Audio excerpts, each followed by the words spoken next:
स्वागत है बच्चों अमेजन कोच चैनल पे एक बार और। हमारा ये एओडी का सीरीज चल रहा है अभी, जिसमें हम आपको रेट मेजर पढ़ा रहे हैं और रेट मेजर के कुछ कंसेप्ट हम आपको पिछले लेक्चर्स में दे चुके हैं। और पिछले लेक्चर में हमने कोण के ऊपर चर्चा किया था, डिस्कशन किया था और उसमें बताया था कि जरूरी नहीं है कि दो ही वेरिएबल आप रखोगे। जो आइडेंटिटीज होती हैं उनमें दो से ज़्यादा वेरिएबल भी रखा जा सकता है। किस कंडीशन में रखा जा सकता है, तो आज का ये क्वेश्चन उसी को समझाने के लिए मैंने लिया है। ध्यान से देखो क्वेश्चन क्या है। If the height of a cylinder is increasing at the rate of 10 centimetre per minute and its radius decreasing at the rate of 6 centimetre per minute, find the change in its volume when height is equal to 8 centimetre and radius is equal to 5 centimetre. क्या कह रहा है पहले इसमें given क्या है, पहले ये नोट कर लेते हैं। सॉल्यूशन देखिए, हमने क्या किया, पहले लेट कर लिया r b the radius, r radius, h the height and v the volume of given cylinder। देखो एक्सप्लेनेशन बहुत जरूरी होता है एग्जाम में, बोर्ड एग्जाम्स में एक्सप्लेनेशन बहुत जरूरी होता है। ये नहीं कि मैं तो समझ रहा हूं, मैं तो कर दी, क्या कर रहे हो, क्या निकाल रहे हो, इसको लिखना पड़ेगा। एक्सप्लेन नहीं करोगे नंबर कट जाएगा। इसलिए ये एक्सप्लेनेशन ही है। ये क्वेश्चंस को जितना खूबसूरती से आप एक्सप्लेन करोगे नंबर उतना ही बढ़िया मिलेगा। राइटिंग साफ होनी चाहिए, काट छांट कम होना चाहिए। एग्जाम में जो पेपर दोगे काट छांट कम होना चाहिए, राइटिंग साफ होनी चाहिए और एक्सप्लेनेशन खूबसूरती से किया होना चाहिए। और एक्सप्लेनेशन में क्या है, जिन अल्फाबेट्स को आप यूज कर रहे हो उन्हीं के बारे में लिख देना है कि आर क्या है, एच क्या है, वी क्या है, काम हो गया। अब यहां पे गिवन क्या है, गिवन दैट, क्या गिवन है ये देखो, the height of cylinder is increasing at the rate of 10 centimetre per minute. ये हाइट का रेट ऑफ चेंज है, यानी D H upon D T है। ये D H upon D T हो गया 10 सेंटीमीटर पर मिनट। आगे बढ़ो, एंड इट्स रेडियस डिक्रीजिंग, ध्यान देना इस शब्द पे, ध्यान देना, डिक्रीजिंग। रेडियस डिक्रीज कर रहा है, तो डिक्रीज कर रहा है तो आपको क्या करना है, इसके रेट ऑफ चेंज में माइनस लगा देना है। Decreasing at the rate of -6 centimetre per minute. निकालना क्या है, find the change in its volume when height is equal to 8 centimetre and radius is equal to 5 centimetre. To find, हमें find करना है, क्या फाइंड करना है, dv upon dt, change in volume find करना है। कब फाइंड करना है, जब h बराबर 8 हो, r बराबर 5 हो। ये चीज हमें फाइंड करना है, कुछ भी नहीं करना। वॉल्यूम का फॉर्मूला लिख दो। विनो, आप भी जानते हो कि सिलेंडर का वॉल्यूम क्या होता है। वॉल्यूम का फॉर्मूला क्या होता है, पाई आर स्क्वायर एच। ये सिलेंडर का वॉल्यूम हो गया। और इसमें देखो बेशक 3 वेरिएबल है लेकिन 2 का रेट ऑफ चेंज गिवन है, तो यहां किसी को भी छेड़ने की जरूरत नहीं है। डायरेक्ट डिफरेंशिएट करोगे, क्वेश्चन अपने आप सॉल्व हो जाएगा। कैसे डिफरेंशिएट करोगे, differentiate with respect to T. यहां पे हो गया dv upon dt, dv upon dt, pi constant हो गया, यहां लग जाएगा प्रोडक्ट रूल। ध्यान रखना, ये 2 वेरिएबल्स आपस में इंटू में प्रोडक्ट रूल लगेगा।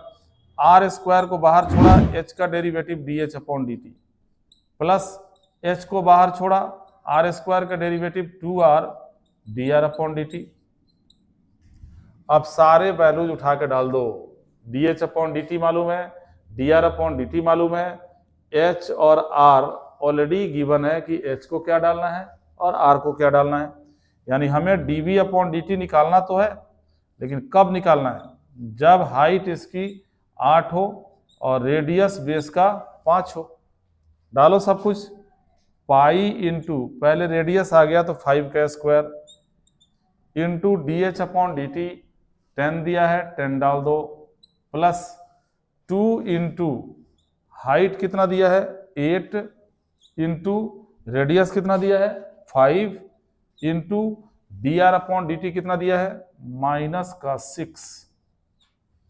ये लो डाल दिए सारे वैल्यूज और आंसर भी आ गया। कैलकुलेट करो इसको, 5 का स्क्वायर कितना होगा 25 गुने 10 250 पाई इंटू ये हो गया 250 और 8 पंचे 40 दुने 80 6 से इंटू करो 8 6 जा 48 माइनस का 480 आ गया। घटाओगे तो कितना आएगा 230 माइनस 230 पाई। अब देखो ये तो माइनस आ रहा है।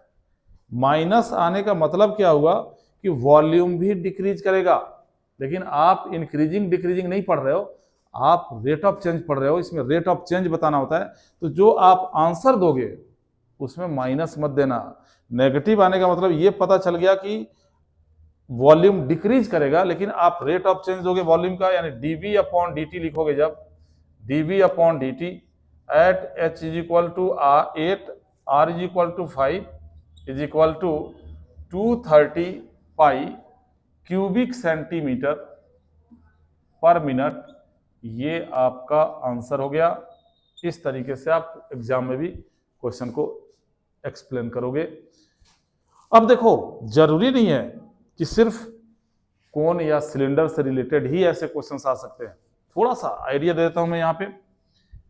जैसे रेक्टेंगल है, रेक्टेंगल की लंबाई चौड़ाई, मान लो लंबाई x है, चौड़ाई y है, इसका लेंथ x है, विड्थ इसका y है। x का रेट ऑफ चेंज दिया है, y का रेट ऑफ चेंज दिया है। सपोज कर लो कि dx/dt दिया हुआ है, मान कुछ भी 2 सेंटीमीटर पर मिनट, और dy/dt भी दिया है, सपोज कर लो 3 सेंटीमीटर पर मिनट। अब तुमसे पूछे कि एरिया का रेट ऑफ चेंज निकालो या पेरीमीटर का रेट ऑफ चेंज निकालो, तो जब आप एरिया का फॉर्मूला लिखोगे, एरिया होता है लेंथ इंटू विड्थ। 3 वेरिएबल आ गया, x और y दोनों का रेट ऑफ चेंज दिया हुआ है, डायरेक्ट डिफरेंशिएट करोगे, अपने आप सॉल्व हो जाएगा, आंसर आ जाएगा। पेरीमीटर का पूछता है रेट ऑफ चेंज। पेरीमीटर क्या होता है 2 इंटू एक्स प्लस वाई, ये पेरीमीटर हो गया। 3 वेरिएबल इसमें भी आ गया, p x y। x और y का रेट ऑफ चेंज गिवन है, p का निकालना है, सीधे t के रेस्पेक्ट में डिफरेंशिएट करो, इन दोनों वैल्यूज को डाल दो, आंसर आ जाएगा। तो इस तरीके से आप सॉल्व करोगे मेंसुरेशन के उन क्वेश्चंस को जिसमें 2 से ज्यादा वेरिएबल्स होते हैं और 2 का रेट ऑफ चेंज गिवन हो, तीसरे का निकालना हो। अगर 1 का रेट ऑफ चेंज गिवन है और 1 का निकालना है, तब तो भाई जो थर्ड वेरिएबल है उसको एलिमिनेट करना ही पड़ेगा। तो मेंसुरेशन से रिलेटेड जो भी क्वेश्चंस हैं आप उनको आराम से सॉल्व कर सकते हैं आप। अब हम इसी रेट मेजर का अगला टाइप लेके अगले लेक्चर में आएंगे।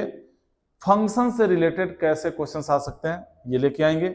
4 टाइप के क्वेश्चंस आते हैं इस रेट मेजर के अंदर, मेंसुरेशन से रिलेटेड क्वेश्चन, फंक्शन से रिलेटेड क्वेश्चन, लैडर से रिलेटेड क्वेश्चन, और चौथा जो टाइप होगा शैडो से, शैडो के बढ़ने का रेट ऑफ चेंज। ये 4 टाइप के क्वेश्चंस हमारे 12th क्लास के रेट मेजर टॉपिक के अंदर है। ये फर्स्ट टाइप हमने खत्म किया, सेकंड टाइप अगले लेक्चर में।